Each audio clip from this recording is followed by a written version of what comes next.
ته خو وایې چې ما خوراک نه دی کړی، روژه مې ده، خو په دې ژبه باندې تا غیبت وکړو، لاړه روژه غرقه شوه. آقا نامدار محمد رسول الله صلی الله علیه وسلم بیان فرمای الصیام جنه، دا روجی چې دی دا ډال دی، ډال دی ته ویل کېږي. مخکې به د تورو او د نیزو غزا و جنګ، اوس خو بسر ختم شو. نو دا چا به چې توره چلوله، د سره به په یو لاس کې توره و، په دې بل کې به ورسره ډال یو د اوسپنې جوړ سیز به هغه به یې داسې د دشمن ته مخامخ کو، ځان به یې ترې بچ کو.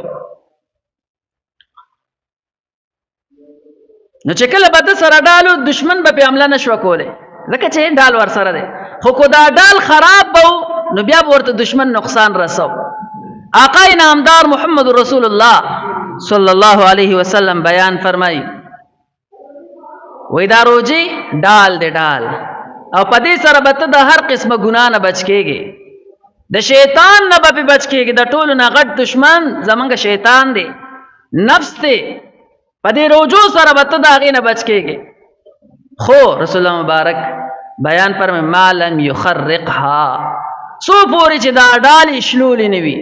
ځکه کو ډال سوری شو، ډال وشلېدو، بیا به د هغې نه په تا باندې د دشمن وار کېږي. نو ته به دلته دا ووې چې موږ حدیث اورېدلی دی چې سفیدت الشیاطین، چې په روژه کې دا شیطان تړلی کېږي، سرکش شیطانان پکې تړلی کېږي. نو بیا دا ډال به زمونږ نه څنګه وشلېږي؟ حضراتو ما ته ووې یو شیطان زمونږ دشمن نه دی، زمونږ دا نفس د ټولو نه غټ دشمن زما دا دی. نو دا نفس څنګه داسې رزیل وګرځېدو او بدبخته وګرځېدو؟ مفتی شفیع رحمه الله بیان فرمایي وای په روژه کې دا شیطان وتړلی شي، او دا زمونږ ایمان دی. آقا نامدار محمد رسول الله صلی الله علیه وسلم بیان فرمایي چې شیطانان وتړلی شي په روژه کې.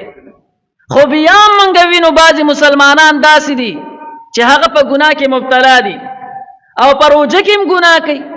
وای اصل وجه دا ده چې د دې شیطان سره موږ وخت تیر کړی دی، او وای د دې مثال داسې دی لکه یو اوسپنه ده، تا راواغسته او په اور کې دې کېښودله.